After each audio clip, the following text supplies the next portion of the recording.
segunda temporada de Wandinha, clipe novo da Lady Gaga, teaser novo de Wicked, anúncio de filme novo do Super-Homem e eu até terminei de ler Tempestade de Ônix nesse meio tempo. Vamos falar sobre isso tudo sem spoiler? Olá, eu sou o Gui, esse é o Cultura Geek, não repara a bagunça. A segunda parte da segunda temporada de Wandinha chegou ontem na Netflix e eu já vi algumas pessoas comentando que se decepcionaram com o que assistiram. Eu pessoalmente não me decepcionei, mas pode ser porque eu tava com as expectativas mais baixas. Vamos ser muito sinceros aqui, a primeira temporada de Wandinha tinha classificação indicativa de 12 anos e essa nova de 16 porque tem um pouco mais de gore e horror. Por mais que essa classificação indicativa tenha subido, continua sendo uma obra voltada para um público muito mais jovem, eu tenho 31 anos, então ela tende mesmo a ser assim um pouco mais descomplicada, mais descompromissada até, e funcionar mais como um entretenimento leve do que qualquer outra coisa. Vou ter que admitir que existem sim alguns momentos, em especial quando alguns arcos de história estão no seu clímax, que são assim mais derrubadinhos mesmo. Mas sabe que mesmo assim eu gostei muito de alguns dos temas dessa temporada? O arco da mãozinha eu acho que trouxe uns pontos muito interessantes, até o próprio arco da Wandinha com o Tyler, que já até me deu uma cansadinha, eu acho que trouxe algumas coisas novas pra gente pensar. De novo, esses arcos tiveram sim soluções mais fraquinhas, mas eu fico me perguntando se quem é o público-alvo vai ficar reclamando ou se isso é uma coisa só pra gente que já é um pouco mais maduro. A minha decepção, no caso, foi com a participação da Lady Gaga.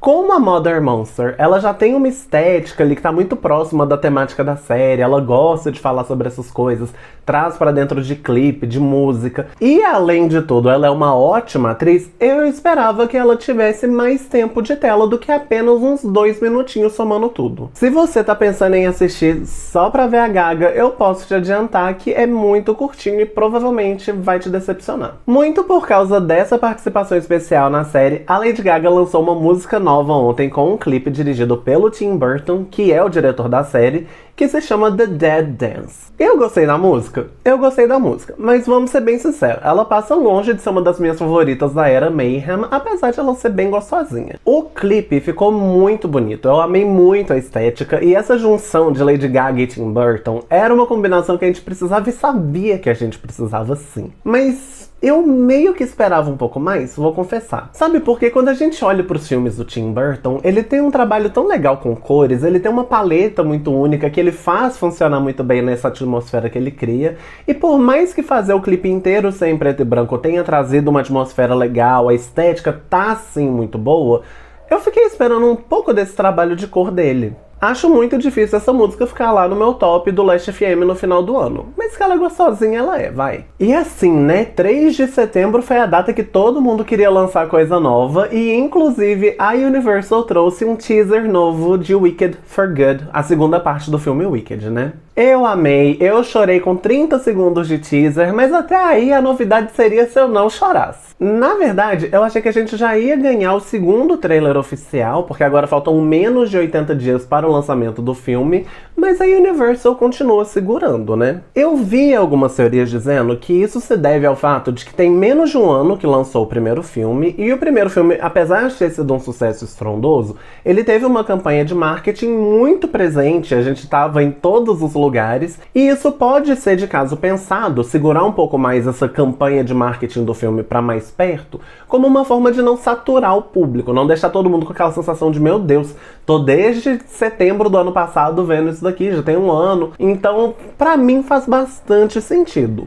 Mas eu fico me perguntando, se faltando menos de 3 meses, já não era a hora da gente começar a construir um hype mais intenso ali. Esse teaser que saiu ontem, ele é muito focado na Glinda e eu gostei muito do que a gente viu. Por quê? Uma das coisas que nós fãs debatemos sobre a Glinda há muito tempo, em especial em relação ao segundo ato do musical, que é o que é adaptado nesse filme, é que ela é nomeada Glinda a Boa antes de ela ter tempo de aprender o que é ser boa. Antes de ela aprender a questionar, antes de ela aprender a ter um certo compromisso com determinados valores morais, ela já tinha recebido o título. O que quer dizer que ela precisa aprender já no exercício da função. E isso aparece aqui já no teaser, em uma fala de um diálogo que não existe no musical, que é o momento em que a Elphaba fala pra Glinda: nós não podemos deixar que boa vire apenas uma palavra, ela precisa significar alguma coisa. Isso reflete muito da jornada da Glinda nessa parte da história e o quanto ela evolui ao longo do segundo ato do musical, o quanto ela aprende com a Elphaba nesse aspecto. Por mais que o teaser fosse focado na Glinda, eu amei ver um pouquinho dos outros personagens aqui. O Fiyero, por exemplo, nem parece ser mais aquela mesma pessoa que tava mandando a gente dançar pela vida. E a Elphaba, então, é melhor eu nem começar, porque foi com aquele frame dela sobrevoando o Oz ao som de For Good que eu chorei, tá? Sei que baseado nesse teaser e no trailer que a gente já tem, eu já preciso começar a fazer o meu estoque de lencinho de papel pro filme, que vai sair aqui no Brasil no dia 20 de novembro. Ainda nessas novidades que foram compartilhadas com a gente ontem, dia 3 de setembro, o reizinho James Gunn anunciou que o próximo filme do Super-Homem vai estrear no dia 9 de julho de 2027. O título, pelo menos por agora, é Man of Tomorrow, o Homem do Amanhã, mas a gente não pode se apegar muito a isso porque é bem comum que título de filme mude ao longo do processo de produção, gravação, etc. Eu amei muito o primeiro filme, né, do Super-Homem nessa nova fase da DC. Eu tenho uma resenha aqui no canal, mas como esse próximo ainda tá meio longe, não tem nem muito o que dizer sobre ele ainda. O que eu sei é que esse é o mesmo nome de uma animação que foi lançada em 2020 e que eu ainda não assisti. Mas vou pegar pra ver esse final de semana já. Pela arte que o James Gunn usou pra fazer esse post, muito provavelmente a gente vai ver o Lex Luthor lutando contra o Superman novamente, agora usando uma grande armadura. Isso me deixa muito feliz e um pouco apreensivo também. Primeiro feliz por quê? Porque o Lex Luthor do Nicholas Hoult é perfeito.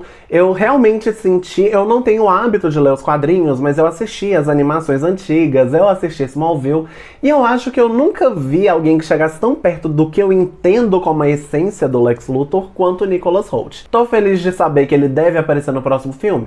Tô muito feliz de saber. O que me deixa apreensivo? A armadura especial, porque me dá uns flashbacks tristes e tensos de Batman vs Superman. Filme que eu sei, a maior parte de nós preferiria esquecer. Meu conselho é, segura na mão de James Gunn e vamos confiar que ele vai superar as expectativas como ele tem feito até aqui. Vale lembrar que antes da gente chegar em Man of Tomorrow, a gente tem o filme da Supergirl com a Millie Alcock, que é uma atriz que eu amo muito, que vai sair já no ano que vem. O filme da diva até o momento tem previsão de lançamento para 26 de junho de 2026, ou seja, falta menos de um ano. Por fim, como último tópico desse apanhadão, eu finalmente consegui terminar de ler Tempestade de Ônix depois de um mês penando com esse livro.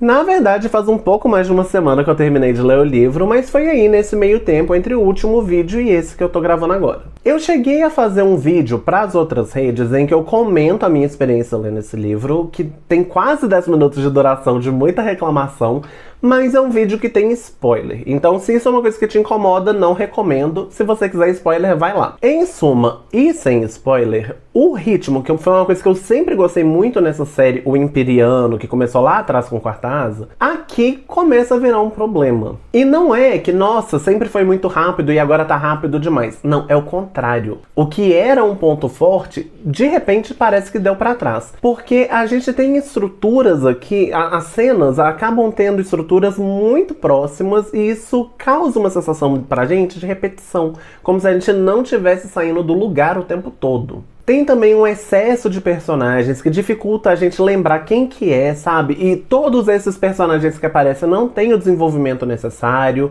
Porque, por exemplo, Game of Thrones tem muito personagem, mas acaba que a gente tem um pouco mais de facilidade de lembrar, porque, primeiro, tem os sobrenomes em comum, então a gente pode não lembrar quem é aquele especificamente, mas sabe a qual família pertence. Aqui não. E essas pessoas aparecem o suficiente pra você puxar, nem que seja de leve, tipo assim, esse é aquele que fazia aquilo.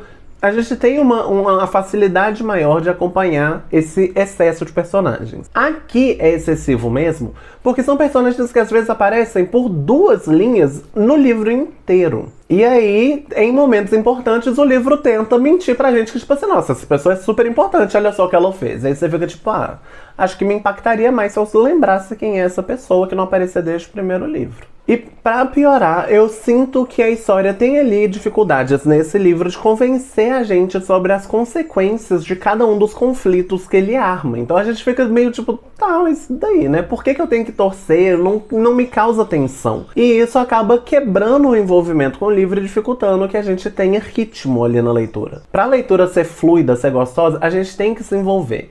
As coisas podem acontecer super rápido. Se elas não te envolvem, você só tá passando por ali. Além de as coisas não serem tão rápidas porque tá ali tudo muito repetitivo, a gente ainda tem esse problema de não me puxar pra dentro. Pelo menos eu. Mas eu vi outras resenhas de pessoas reclamando de coisas parecidas. E como se isso fosse pouco, vou trazer aqui uma coisa que eu esqueci de trazer no meu outro vídeo lá dos curtos. Me parece que a série tá retrocedendo na maturidade dela. Desde o começo, esse livro é marketado para um público maior de idade. Afinal de contas, é uma história com temas adultos, cenas adultas, então precisa mesmo ter um nível de maturidade maior para ler, concorda? Nesse livro, a narrativa parece que tá ali numa série adolescente da CW. E eu falo isso porque aqui a gente tem alguns diálogos que não tem a menor serventia, além do fato de colocar a Violet pra dar fecho nos outros. Enquanto nos primeiros livros era muito satisfatório a gente ver ela dando fecho, porque muitas vezes era uma forma de mostrar como ela evoluiu, como ela tinha superado algum obstáculo, e aí ela dava o fecho como um reflexo dessa melhoria, desse aprendizado dela.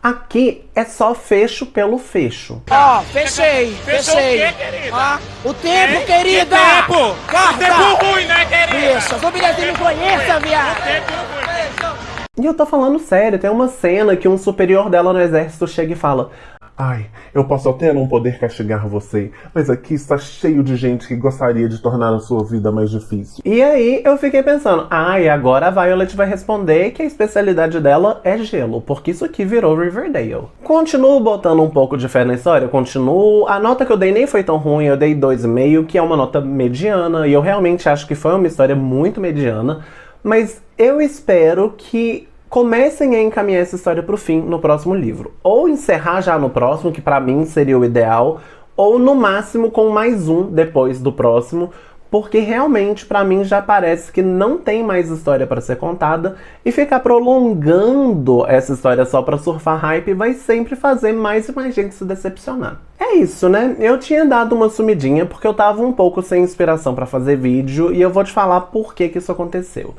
Aconteceu de o calendário ali ficar muito cheio de lançamentos em um determinado período, uns meses pra trás, e eu aproveitei muito esse calendário pra meio que pegar umas hypes ali, criar conteúdo em cima dessas hypes, e quando elas acabaram, quando a gente chegou num espaço maior aí nesse calendário, eu pensei, poxa, e agora? Eu vou fazer vídeo do quê? De quê? O efeito colateral negativo de ter feito esses vídeos sobre os assuntos do momento é que acabou que ficou na minha cabeça que, tipo, só esses assuntos super grandes valem um vídeo. Só que aí ontem eu tava assistindo um bate-papo do Marcel, do canal Gay Nerd, e o Pedro HMC, e eles estavam falando sobre o quanto o algoritmo é severo, o quanto ele espera esses lançamentos com uma frequência. E me bateu muito porque eu vi um vídeo essa semana também das drag box comentando exatamente a mesma coisa. E aí eu senti o puxãozinho de orelha do universo, como se ele estivesse falando diretamente comigo, tipo, e a constância, e a frequência de vídeo, vamos retomar? E aí o que eu entendi ali comigo mesmo, de ontem pra hoje, né, pensando sobre isso, é que nem sempre vai ter um assunto da hype que vai dar pra eu criar conteúdo por causa do nicho que eu tô, mas não precisa ser da hype pra virar um conteúdo, certo? Por isso, pode ser que daqui pra frente eu traga um pouco mais de conteúdos diferenciados. Uns vlogs de leitura, nem sempre com um livro do momento, como Tempestade de Ônix, que já nem tá tão no momento assim, porque ele bombou lá em janeiro. Posso trazer apanhados de novidades, como eu fiz nesse vídeo de hoje. Pode ser que eu traga notícias sobre alguma obra em específica. Esse tipo de coisa um pouco mais dinâmica. O importante é que eu pretendo ser mais presente aqui no YouTube também. Então, por favor, deixa nos comentários o tipo de vídeo que você gostaria de ver por aqui. Sugestões de conteúdos, obras, tudo o que você gostaria de me ver comentar. Pode deixar aqui nos comentários que eu vou levar em consideração. Por hoje é só, até a próxima. Depois você volta mais.